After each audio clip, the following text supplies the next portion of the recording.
दोस्तों, अगर आप भी एसिडिटी की गोलियां रेगुलरली खाते हैं तो सावधान हो जाइए। आज हम उसी के बारे में बात करने वाले हैं। एसिडिटी की गोलियां रोज़ खाने से क्या क्या साइड इफ़ेक्ट हो सकते हैं और एसिडिटी की गोली हम मैक्सिमम कितने समय तक खा सकते हैं, वो साइंटिफिक बेस के ऊपर बात करेंगे। क्या ट्रायल्स बता रहे हैं, मेडिकल जो बॉडीज़ हैं वो उनका रिकमेंडेशन क्या है, उसके साथ में रेफरेंस के साथ में आज हम लोग बात करने वाले हैं।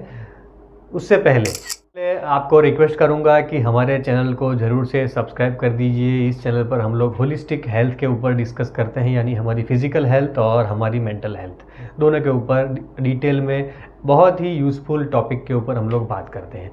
आइए बढ़ते हैं हमारे आज के टॉपिक के ऊपर कि प्रोलॉन्ग यूज़ ऑफ पीपीआई, यानी कि लंबे समय तक पीपीआई यानी प्रोटॉन पंप इनहिबिटर, ये एक मेडिकल टर्मिनोलॉजी है इस ड्रग्स के बारे में। जैसे कि आप पेंटोप्राजोल लेते होंगे, रेविप्राजोल लेते होंगे, ओमिप्राजोल लेते होंगे, ऐसे रेनिटिडीन है, फेमोटिडीन है, ऐसे कई सारे ड्रग्स हैं जो एसिडिटी को सप्रेस करते हैं, ऐसा हम लोग कह सकते हैं। उसके बारे में आज हम लोग बात करने वाले हैं। ऐसा कहा जाता है दोस्तों कि low acid is more dangerous than high acid, यानी कि अगर आपका एसिड, स्टमक एसिड कम है तो वो हाई से ज़्यादा डेंजरस है। कैसे, आपको बताता हूँ कि अगर हमारा एसिड लो हुआ तो कई सारे इन्फेक्शन होने की चांसेस है, क्योंकि ये जो ड्रग है ना पीपीआई, वो हमारे स्टमक एसिड को न्यूट्रलाइज करता है, उसको सप्रेस कर देता है। ज़्यादा मात्रा में हम एसिड उसके अंदर से रिलीज़ नहीं होता, हमको लगता है हमारी एसिडिटी क्योर हो गई, पर दूसरे कई सारे साइड इफ़ेक्ट, बड़ी बड़ी समस्याएँ वो लेकर आता है। जैसे कि हम लोग कोई फूड खाते हैं या कोई भी बॉडी के अंदर कुछ चीज़ जाती है तो पहले वो स्टमक में जाती है, और अगर स्टमक के अंदर प्रॉपर अमाउंट में एसिड नहीं रहा तो उसके अंदर पाया जाने वाला बैक्टीरिया, कोई फंगस, कोई वायरस, वो हमारे पूरे बॉडी को इन्फेक्ट कर सकता है। तो स्टमक एसिड हमारे सैनिक है, वो पहले उसके ऊपर अटैक करते हैं, उसको न्यूट्रलाइज करते हैं, जिससे कि हमें इन्फेक्शन ना लगे। तो ऐसा भी पाया गया है कि जिन लोगों को रेगुलरली आदत पड़ती है ये पीपीआई लेने की, उनको अलग अलग इन्फेक्शंस होते रहते हैं, उनकी इम्यूनिटी भी लो हो जाती है।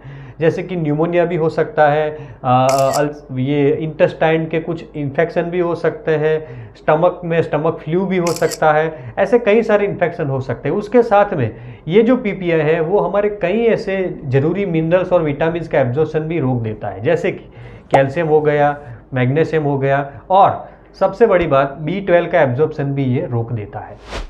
अगर साथ में कैल्शियम सप्लीमेंट भी ले रहे हैं या मैग्नीशियम भी ले रहे हैं, मल्टीविटामिन भी ले रहे हैं, तो उसका कुछ ज़्यादा आपको फ़ायदा होने वाला नहीं है, क्योंकि उसका एब्जॉर्प्शन ही प्रॉपर मात्रा में नहीं होगा, क्योंकि उसको मेटाबोलाइज करने के लिए प्रॉपर अमाउंट में हाइड्रोक्लोरिक एसिड जो हमारे पेट के अंदर होता है वो नहीं होगा, तो वो कैल्शियम मैग्नीशियम एब्जॉर्ब नहीं कर पाएगा। और कैल्शियम मैग्नीशियम ऐसे चीज़ें हैं जो हमारे बॉडी के लिए बहुत ही ज़रूरी है, हमारी हार्ट के हेल्थ के लिए, हमारी ब्रेन के हेल्थ के लिए, हमारे जो हड्डियां है उसकी मजबूती के लिए बहुत ही ज़रूरी है।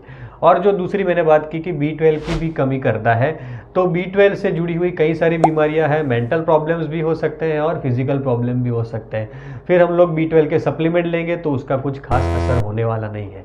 और कई स्टडीज़ में ऐसा भी पाया गया है कि जो लोग रेगुलरली पीपीआई लेते हैं उन लोगों को CKD यानी कि क्रोनिक किडनी डिसीज़, किडनी की अलग अलग समस्याएं हो सकती है, हार्ट अटैक आ सकता है, और अल्जाइमर जैसी कई सारी ऐसी समस्या है वो भी हो सकती है। तो इसका सॉल्यूशन क्या है? देखिए, सबसे पहले तो मैं उसके बारे में बात करूंगा कि हमारी जो लाइफस्टाइल है, हमारा जो खान पान है, रहन सहन है, उस पर हम लोगों को ज़्यादा ध्यान देना चाहिए। उसके बारे में एक डिटेल वीडियो मेरी चैनल पर अवेलेबल है, तो आप जाकर उसको चेक कर सकते हैं। मैं डिस्क्रिप्शन में उसके लिंक भी दे दूंगा, और आई बटन पर क्लिक करने पर भी आपको वो वीडियो मिल जाएगी। तो वो वीडियो पूरा देख लीजिए, समझ लीजिए कि आपकी लाइफस्टाइल में आप क्या क्या गड़बड़ी कर रहे हैं, उसके ऊपर वर्क कीजिए। और इससे ये वीडियो, ये इन्फॉर्मेशन देखने के बाद में तुरंत ही आप ऐसा मत सोचिए कि मैं गोली कल से खाना बंद कर दूंगा। कई बार एकदम से ये गोली बंद कर देने से हाइपर एसिड सिक्रेशन हो जाता है, यानी कि हाइपर एसिडिटी हो जाती है। तो बेटर है कि आप धीरे धीरे करके इसे छोड़ें। जैसे कि अगर आप 40 मिलीग्राम डोज ले रहे हैं तो धीरे धीरे करके वो डोज कम करके 20 मिलीग्राम कर दीजिए, और फ्रीक्वेंसी कम कर दीजिए। जैसे कि आप रोज़ ले रहे हैं तो 2 दिन में, फिर 3 दिन में, फिर एक आध हफ्ते में, ऐसे करके आप उसकी जो फ्रीक्वेंसी है वो कम करते जाएंगे, तो उसके ऊपर जो आपकी डिपेंडेंसी है वो कम हो जाएगी। तो यहाँ पर ये एक चीज़ क्लियर हो गई है कि इसको तुरंत बंद नहीं करना है, नहीं तो हाइपर एसिड सिक्रेशन भी हो सकता है। तो धीरे धीरे करके आप इसको बंद कर सकते हैं।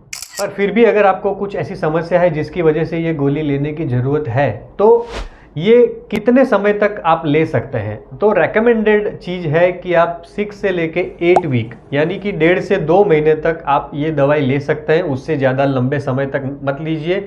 या तो फिर आप अपने हेल्थ केयर प्रोवाइडर से इसके बारे में डिस्कस करिए, या कोई डॉक्टर आप दूसरे आपके ध्यान में हो उसके पास आप जाइए, उससे डिस्कस करिए कि मुझे ये समस्या है, इतने समय से दवाई लेने के बाद भी मुझे प्रॉपर नहीं हो रहा है। तो या आप पैथी चेंज कर सकते हैं, आप एलोपैथ की जगह पे आयुर्वेद, आयुर्वेद की जगह पे होम्योपैथ, जो भी आपको ठीक लगे वहाँ पर आप जाकर अपना जो समस्या है उसका इलाज कर सकते हैं। पर बेस्ट वे मेरी नज़र में है लाइफस्टाइल मॉडिफिकेशन, अपना खान पान रहन सहन को ठीक करना, और साइकोलॉजिकल वेलबीइंग भी इसमें बहुत ही इम्पोर्टेंस है।